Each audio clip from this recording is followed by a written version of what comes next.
సాక్షాత్తు ఆ వెంకటేశ్వర స్వామి భూమిపై అవతరించిన మాసం పురటాసి మాసం. హాయ్ ఫ్రెండ్స్, అందరికీ నమస్కారం. Welcome to Sukriti's home. Purattasi మాసం వెంకటేశ్వర స్వామికి అంకితం చేయబడినది. అసలు పురటాసి మాసం అంటే ఎప్పుడు వస్తుంది, ఆ మాసం ప్రత్యేకత ఏమిటి, ఏ దేవుణ్ణి పూజించాలి, ఎటువంటి నియమాలు పాటించాలి, పురటాసి మాసంలో వచ్చే తిరుమల శనివారాలు ఏ తేదీల్లో వచ్చాయి, వీటన్నిటి గురించి ఈరోజు వీడియోలో తెలుపబోతున్నాను. సాక్షాత్తు ఆ వెంకటేశ్వర స్వామి పురటాసి మాసంలో భూమిపై అవతరించాడు అని చెప్తారు. అయితే ఈ మాసాన్ని మనం కన్నా ఎక్కువగా, అంటే మన తెలుగు వాళ్ళ కన్నా ఎక్కువగా తమిళనాడులో బాగా జరుపుకుంటూ ఉంటారు. ఆ సమయంలో అంటే పురటాసి మాసం మొత్తం 30 రోజులు లేదా 31 రోజులు ఉంటుంది. ఆ నెల రోజుల్లో కూడా స్వామివారిని ఎక్కువగా దర్శిస్తూ ఉంటారు.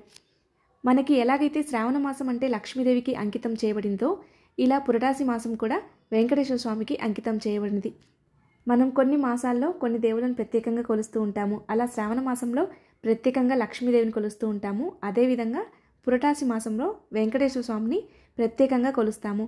పురటాసి మాసంలో వచ్చే శనివారాలని తిరుమల శనివారాలు అంటారు. ఆ శనివారాల్లో ప్రత్యేకంగా విశేషంగా స్వామివారిని కొలుస్తారు.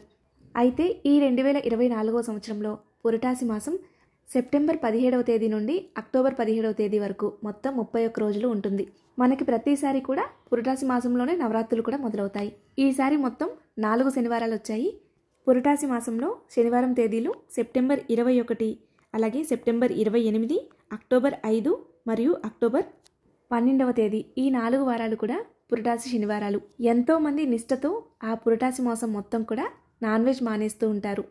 మనం సంవత్సరంలో వచ్చే ఏకాదశులు ఎంత పవిత్రంగా వెంకటేశ్వర స్వామిని పూజిస్తామో, అదేవిధంగా పురటాసి మాసంలో వచ్చే శనివారాలు కూడా వెంకటేశ్వర స్వామిని ప్రత్యేకంగా పూజిస్తూ ఉంటాము. ఆ స్వామివారికి తులసి దళాలతో అర్చన చేస్తాము.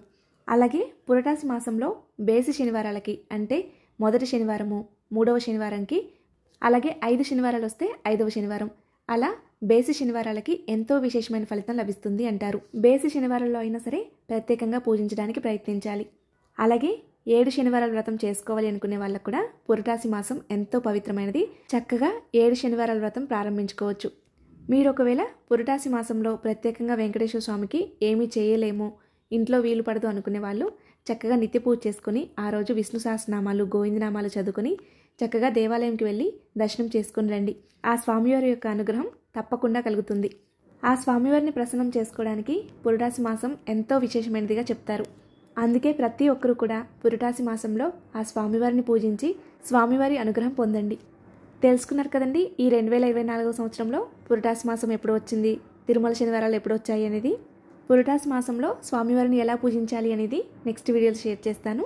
ఈ వీడియో మీకు నచ్చింది అనుకుంటున్నాను. ఈ వీడియో కానీ మీకు నచ్చినట్లయితే లైక్ చేయండి, మీ స్నేహితులకి బంధువులకి షేర్ చేయండి. మరిన్ని వీడియోస్ కోసం మన ఛానల్ సబ్స్క్రైబ్ చేసుకోండి. ధన్యవాదములు.